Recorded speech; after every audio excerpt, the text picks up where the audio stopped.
1818 ශ්‍රී ලංකා ඉතිහාසයේ රුධිරයෙන් ලියවුණු එක් වැදගත්ම පරිච්ඡේදයක්.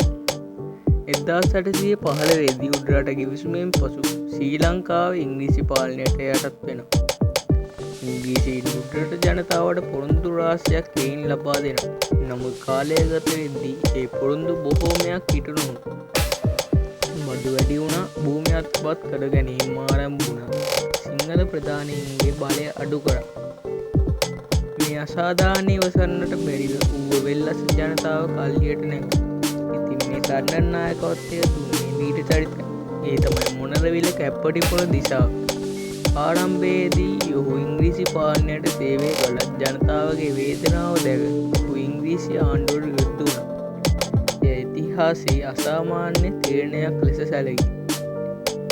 ඌව වෙල්ලස්, බදුල්ල, බිබිල වැනි ප්‍රදේශ සරණට එක් වුණා. රැල්ලිකරුවන් ඉංග්‍රීසි කඳවුරුවලට පහර දුන්නා. කාලයක් පුරා සරණ දැඩිව පැවතුණා. නමුත් ඉංග්‍රීසි හමුදාවේ දැඩි ලෙස ප්‍රතිපහාර එල්ල වුණා. ගම්වල අස්වැන්න විනාශ වුණා. ජනතාවට දැඩි අන්ධතාවයන් ලබා දුන්නා.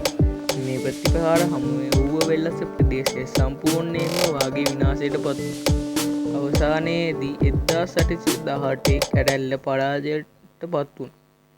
කැප්පටිපොළ දිසාව ඇතුළු බොහෝ නායකයින් අල්ලා මරණ දණ්ඩයට ලක් කළා. නමුත් ඔවුන්ගේ ජීවිත අහිමි වුණත් ඔවුන්ගේ වීරත්වය හමු නොවුණා. 1818 ඌව වෙල්ලස් සටන ශ්‍රී ලංකාවේ ඉංග්‍රීසි පාලනයට එරෙහිව සිදු වූ විශාලතම ජනතා නැගිටීමක් බවට පත් වුණා. එයින් පසුව ඇති වූ ජාතික නිදහස් ව්‍යාපාරයට ශක්තිමත් මූලික පදනමක් එයින් සපයා දුන්නා. අදත් කැප්පටිපොළ දිසාව නම් නාමය අපේ ඉතිහාසයේ ජාතික වීරවරයෙක් ලෙස සදාකාලිකව ලියා ඇත. මේ වගේ ඉතිහාස කතා තවත් බලන්න ඕන නම් අපේ channel එක subscribe කරන්න, like කරන්න, share කරන්න. ස්තුතියි.